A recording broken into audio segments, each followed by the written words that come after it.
민주당이 김건희 여사 특검법 재표결 시기를 다음 달로 늦추기로 여당과 합의했습니다. 민주당의 전략은 과연 무엇일지 더불어민주당 김용민 원내정책수석 부대표와 전화로 연결해서 이야기 나눠보겠습니다. 의원님 안녕하세요. 네, 안녕하십니까. 김용민입니다. 자, 먼저 의원님, 어제 윤석열 대통령의 세 번째 거부권 행사를 했습니다. 이 거부권 행사 의미는 어떻게 보고 계세요? 정권 지키기에 안간힘을 쓰고 있고 예. 범죄를 옹호하기 위해서 안간힘을 쓰고 있다라고 평가할 수밖에 없을 것 같습니다. 예. 또 한편으로는 국무회의를 대통령이 어제 주재하지 않았거든요. 네. 잘 패턴을 보셔서 아시겠지만 거부권 행사할 때 본인 또는 배우자에 대한 특검법 거부권 행사할 때는 국무회의를 주재하지 않고 총리가 주재합니다. 이거는 헌법 위반이기는 해요. 오. 저는 그 헌법 88조 3항에는 대통령이 국무회의 의장이 되고 주재를 하도록 돼 있는데 그렇죠. 그렇지 않기 때문에 예. 근데 물론 이해관계가 있으니까 이해충돌이니까 직무상 국무회의 주재를 회피한다라고 하면 이해할 수 있습니다. 저희가 예. 계속 그걸 주장했으니까. 그러면 거부권 행사도 끝까지 하지 말아야 됩니다. 오. 국무총리가 해야죠, 하게 되면. 예. 그런데 대통령이 계속 거부권을 제가해서 행사하고 있는 것 자체가 굉장히 비겁한 예. 덕불아지 모습이다라고 평가할 수 있을 것 같습니다. 또 한편으로는 계속 이렇게 하는 것을 보면은 저는 그런 생각도 들어요. 우리 그 역사에서 가장 악명 높았던 폭군이었던 연산군조차도 만약에 지금 시대 대통령이 됐으면 예. 장녹수 특검법에 대해서 이렇게까지 연속적으로 3번이나 거부권 행사하지 못했을 거라고 생각합니다. 오히려 글쎄요? 이렇게 예. 헌법과 법률을 무시하면서 예. 국정을 운영하지는 못했을 거다 그렇게 생각할 정도입니다. 알겠습니다. 자, 그런데 앞서 주진우 의원은 좀 지겹다 이런 네. 표현을 하더라고요. 네. 계속되는 민주당의 위헌적인 특검법 발의 본회의 통과 이게 너무 지겹다 이렇게 표현하던데 어떻습니까? 국민들은 지겹다고 평가하지 않고 특검을 수용해라라고 얘기하고 있죠. 본인이 방어하기 지겹겠죠. 예. 그리고 위헌적인 특검법이라고 얘기하는 것 자체가 아주 위헌적인 발상입니다. 지금 그래요? 법무부 보도자료도 그런 식으로 나왔는데 예. 위헌적이라는 이유가 야당이 단독으로 처리했다는 겁니다. 어허. 그거야말로 헌법을 위반하는 굉장히 독선적이고 위헌적인 발상이에요. 우리 헌법에는 국회는 다수결로 처리하도록 되어 있습니다. 예. 그래서 총선 때 한 석이라도 더 얻어서 다수 의석을 확보하려고 노력하는 것이지 여야 합의로 모든 것을 처리해야 된다. 이거는 정치적으로는 이상적인 우리가 목표라고 얘기할 수 있지만 예. 합의가 안 됐을 때는 다수결로 처리해서 국정을 풀어나가야죠. 예.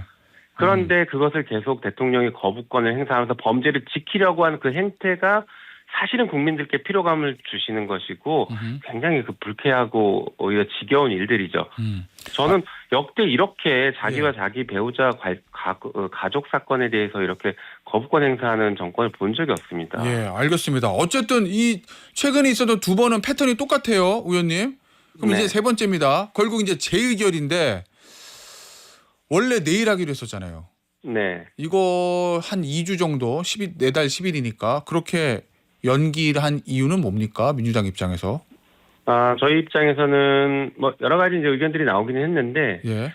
가장 주요했던 것 중에 하나가 이제 예산안 의결이 12월 2일 날 있습니다. 그렇죠. 이제 헌법상 기한이거든요. 예.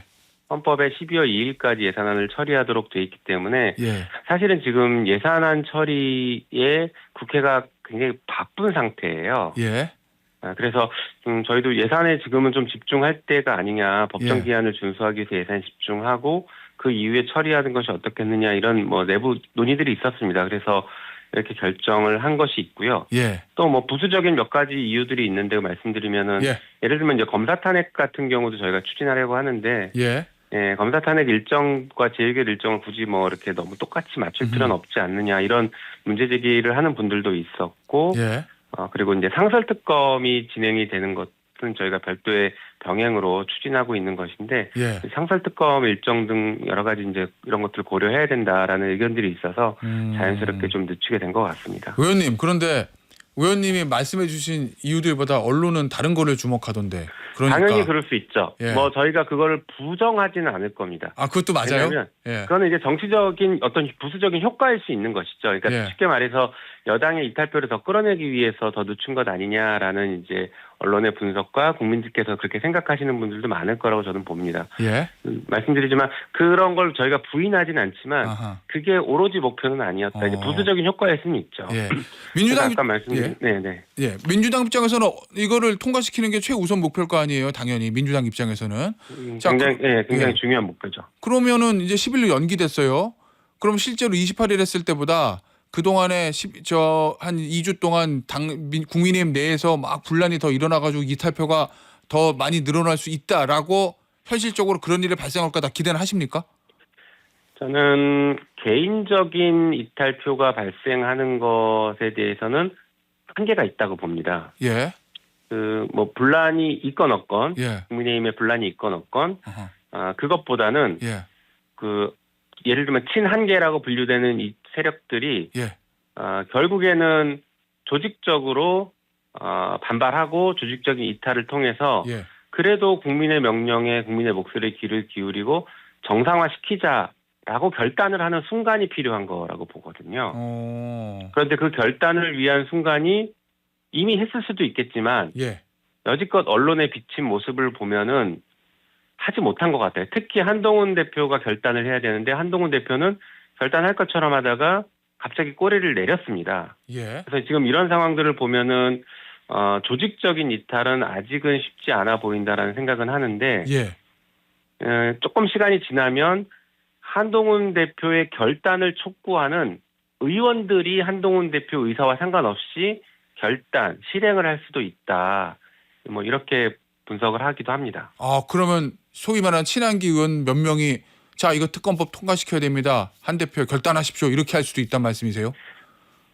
그게 아니라 한동훈 대표가 먼저 깃발을 들면 의원들이 따라가는 구조인 게 우리가 쉽게 생각하는 거잖아요. 예. 그런데 의원들이 깃발을 먼저 들어버리면 한동훈 대표가 든 것처럼 되는 거죠. 그렇게. 네, 저는 그런 조직적 이탈 가능성이 있다고 봅니다. 근데 그게 불가능하지 않다고 보는 것이 아까 말씀하신 여당 내의 다양한 지금 분쟁들 이런 것들도 있고 한동훈 대표에 대한 여러 가지 수사 혹은 감찰 이런 의혹들이 제기되고 있는 것. 또 한편으로는 여당 내에서도 그런 얘기가 나와요. 레밍쥐에 막 비유하는 것들이 나오거든요. 윤석열 대통령만 보고 쭉 달려가다가 같이 공멸할 수 있다. 이런 위기감을 직접적으로 표출하기도 했거든요. 그래서 이런 상황들을 보면 그래도 당이라도 살리려고 하는 의원들이 뭉쳐서 결국에 한동훈 대표를 중심으로 깃발을 들게 만들지 않을까 이런 생각을 하는 겁니다. 지금 여당이 유난 갈등이 좀 다시 증폭되는 모양새인데 그러면 이번 10일의 제표율에 그 소위 말하는 개파 전체 이탈표 그게 이번에 나올 수 있다고 보십니까? 저희는 가능하다고 보고 있는데 그것은 이제 민주당이 외부에서 인위적으로 만들기는 쉽지는 않은 것 같고요. 내부에서 그리고 이제 여론의 흐름에 따라서 만들어질 수 있다 이렇게 생각하고 있습니다. 알겠습니다. 어제 일부 보도 보니까요, 의원님 한동훈 대표에 대한 특검법 요거를 검토하고 있다. 양문석 의원 그다음에 더민주 혁신회의 양문석 의원과 더민주 혁신회의에서 한동훈 특검법 얘기하거든요. 이거 민주당 내에서 어느 정도 공감대를 가지고 있는 전략입니까? 아닙니까? 아직은 그런 건 아니고요. 예전에 조국혁신당에서 한동훈 특검법을 제출한 적이 있었죠. 그러니까 발의해서 지금 법사위에 계류 중이긴 한데 아마 이제 그걸 염두에 두고 얘기를 했을 가능성은 있다고 봅니다. 근데 아직까지 지도부 차원에서 이 부분을 논의하고 그러지는 않았습니다.